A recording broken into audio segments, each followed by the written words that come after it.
Australia's nightmare returns. The most devastating fire in years has hit Western Australia. The sky was painted in shades of orange and black, a haunting glow stretching over the vast landscapes of Western Australia. Smoke curled into the eyes and air like ghostly fingers, blotting out the sun as the heat rose in waves from the scorched earth. People stood at the edges of their properties, eyes wide with fear, watching helplessly as the inferno roared toward them. This wasn't just another bushfire, this was something far worse. A relentless monster, feeding on dry forests, homes, and livelihoods. In the distance, the sound of emergency sirens cut through the crackling flames. Firefighters, exhausted but determined, raced against time. Their faces were smeared with soot, their uniforms damp with sweat, but they refused to stop. Every second counted.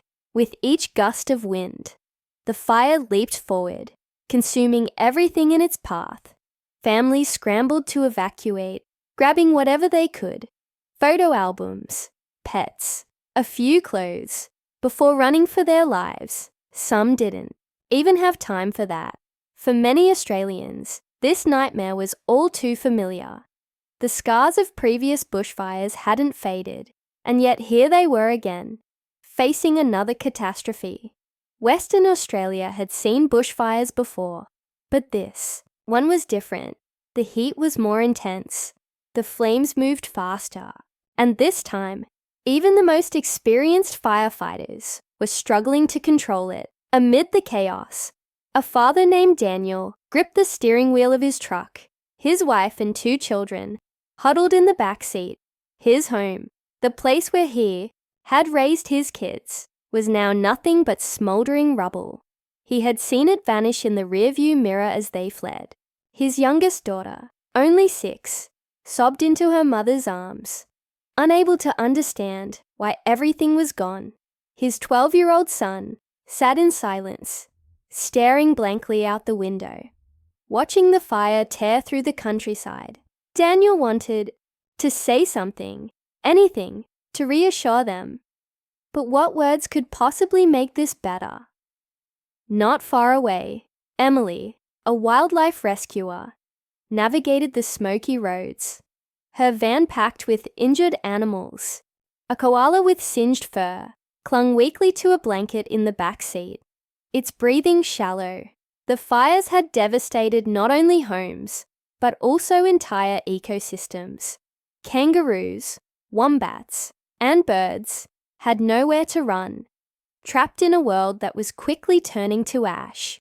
Emily knew she couldn't save them all, but she wasn't going to stop trying. The fire had started just days ago, sparked by the brutal combination of extreme heat, strong winds, and months of drought. Within hours, it had spread beyond control, turning towns into war zones. Emergency shelters were overflowing, roads were closed, and power lines lay in tangled heaps, cutting off entire communities from the outside world. The government had declared a state of emergency, and reinforcements were arriving, but the fire was relentless. Even from space, satellites captured the terrifying scale of the disaster. A massive plume of smoke stretching for miles, visible from orbit. Climate experts warned that this was just the beginning. Rising temperatures, prolonged dry spells, and unpredictable weather patterns were making fires like this more frequent and more deadly. But for those on the ground, there was no time to think about the bigger picture. Right now, survival was all that mattered. In a small town on the fire's edge, an elderly couple refused to leave their home. They had lived there for 40 years, through droughts, storms, and even past bushfires. But this time, neighbors begged them to evacuate, warning them that the fire was different, unpredictable, merciless. As embers rained from the sky like burning snowflakes, they finally realized they had no choice. But was it already too late? Back in the city, People watched in horror as live news footage showed flames creeping closer to major highways. Thousands of residents were stuck in traffic, trying desperately to escape before the fire cut off all routes. Parents clutched their children, shielding them from the heat that radiated through car windows. Some abandoned their vehicles, choosing to flee on foot rather than risk being trapped. The air was thick with ash, making it hard to breathe, but the only way out was forward. Meanwhile, firefighters fought exhaustion, knowing they couldn't afford to rest. Every moment spent refilling their water tanks meant another home lost. They had seen the devastation before, but the sheer scale of this fire was overwhelming. Their radios crackled with updates, new flare-ups, shifting winds, more evacuations. They weren't just battling flames. They were fighting against time, against nature, against the odds. And then, just as it seemed like things couldn't get any worse, the wind changed direction. The fire, already massive, doubled in speed, heading straight for a densely populated town. Emergency alerts blared on phones. People barely had minutes to react. Panic set in. Roads became gridlocked. The fire was coming faster than anyone had expected. Would they make it out in time? Would the firefighters be able to hold the line? Or would the town become another casualty in this raging inferno? As the flames raced forward, one thing was clear. Western Australia's nightmare had returned. And this time, it was far from over. The heat was unbearable, pressing down like a heavy weight on everything in its path. The wind howled through the burning trees, sending embers flying like tiny firebombs. The town ahead stood on the edge of disaster, its people scrambling to escape before the flames swallowed it whole. Some ran on foot, others piled into cars, honking and shouting as they fought to get through the traffic. The fire was coming faster than anyone had expected. It wasn't just creeping toward them. It was racing, devouring the land with terrifying speed. Daniel tightened his grip on the steering wheel, his knuckles white. His truck inched forward in the long line of cars, his wife holding their crying daughter in the back seat. His son sat motionless, eyes locked on the rearview mirror, where a thick wall of black smoke was rolling closer. The radio crackled with emergency updates, but the words barely registered. All Daniel could think about was getting his family out. A sudden explosion in the distance shook the ground beneath them. Another house gone. Flames leaped into the sky as a gas line ruptured, sending a fireball into the air. People screamed. Some abandoned their cars, grabbing their children, and running.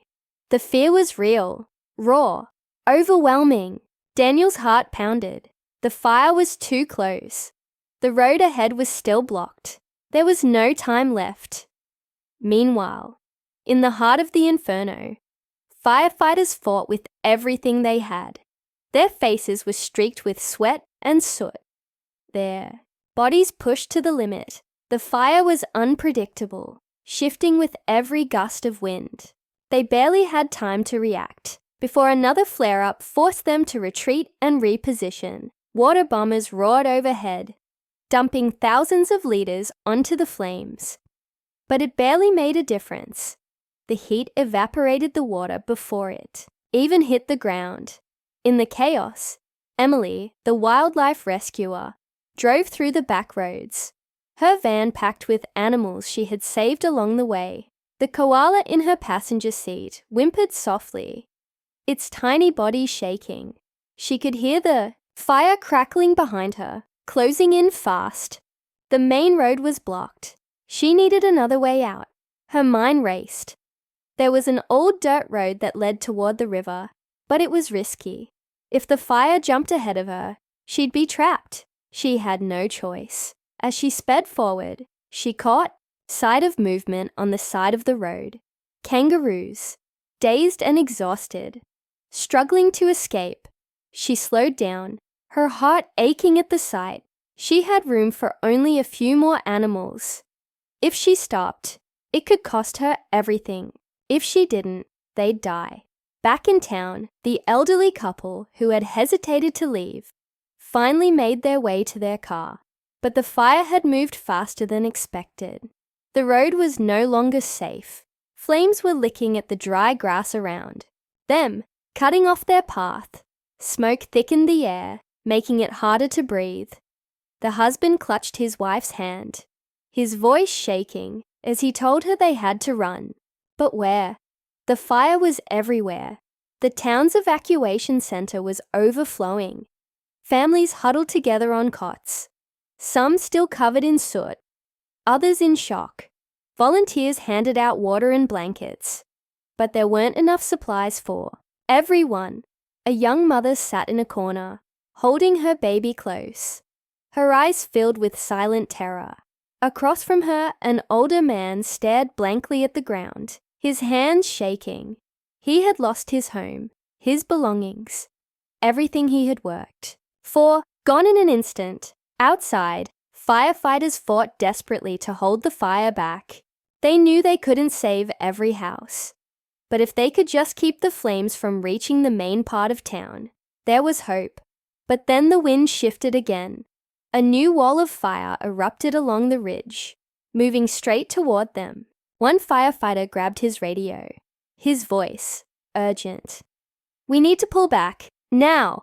But for some, there was no time to pull back. A family, still trapped in traffic, had nowhere to go. The fire was closing in from both sides. The father jumped out, waving frantically at a fire truck passing by. The firefighter inside locked eyes with him for just a second, before making a split-second decision. He couldn't save everyone, but maybe he could save them, faster than they could escape. Then, just as it seemed all hope was lost, a fire truck pulled up alongside them. A firefighter leaned out, yelling over the deafening roar of the flames. "Leave the truck! Now! There's a clearing ahead. We can make a run for it." Daniel hesitated for only a second before throwing open the door. His wife scooped up their daughter, and his son grabbed his hand. Together, they ran. Behind them, the fire swallowed their truck in an instant, flames bursting through the windows like a living creature. Daniel didn't look back. He focused only on the firefighter leading them forward, his voice cutting through the chaos. "Almost there." They reached a patch of open land, just wide enough to be safe for the moment. Firefighters were already there, helping other evacuees. Daniel dropped to his knees, gasping for air as his family collapsed beside him. They had made it, but just barely. Not far away, Emily's van screeched to a stop near the river. Smoke stung her eyes as she jumped out, throwing open the back doors. She rushed to pull the injured animals to safety, one by one, ignoring the burning sensation in her lungs. The koala clung to her shirt, trembling, as she carried it toward the water's edge. She turned back just in time to see the fire reach the tree line behind her. The forest, everything in it, was being consumed. She had done all she could, but it wasn't enough. It would never be enough. The elderly couple, who had waited too long to leave their home, stumbled through the smoke, their hands gripping each other tightly. They could hear helicopters above, feel the air shift as water was dropped from the sky. Then, as if by some miracle, firefighters appeared through the haze, guiding them to safety. As they collapsed into an evacuation vehicle, the old woman looked back one last time at the home they had spent a lifetime building. It was gone. Hours passed, then a day. And finally, after what felt like an eternity, the wind shifted. The fire, which had burned with such unstoppable fury, began to slow. Firefighters, exhausted and battered, finally gained the upper hand. Helicopters dumped the last of their water reserves. The flames, once raging higher than buildings, shrank. And then, after days of destruction, The fire was finally contained. But the damage had been done. Entire communities were unrecognizable. Homes had turned to ash. Forests that had stood for centuries were gone. Roads, power lines, and farmland were destroyed. Wildlife populations had suffered an unimaginable loss. Families returned to find nothing but blackened earth where their houses once stood. Daniel and his family stood in silence, staring at the remains of their home. His daughter clung to her mother's leg, too young to understand why everything was gone. His son kicked at the dirt, anger and sadness battling in his expression. Daniel placed a hand on his shoulder. "We'll rebuild," he said, though he wasn't sure how. "We always do." Emily worked with rescue teams, treating surviving animals, many of them badly burned. She knew that some species might never recover from this loss. But as she watched volunteers release a few rescued koalas into an untouched part of the forest, she allowed herself a small moment of hope. The elderly couple, though devastated, found comfort in the kindness of strangers. Neighbors who had lost everything helped each other. Volunteers arrived from all over, bringing food, clothes, and supplies. Donations poured in. The fire had taken so much, but it had not taken their will to keep going. As Daniel drove past the charred remains of his town, he saw a firefighter resting against a truck, face streaked with soot. He rolled down his window. "Thank you," he said, voice thick with emotion. The firefighter just nodded. "We did what we could." The fire had left its mark. Lives had been changed forever. But as the first drops of rain fell from the sky, cooling the scorched ground, one thing was clear: Western Australia would rise again.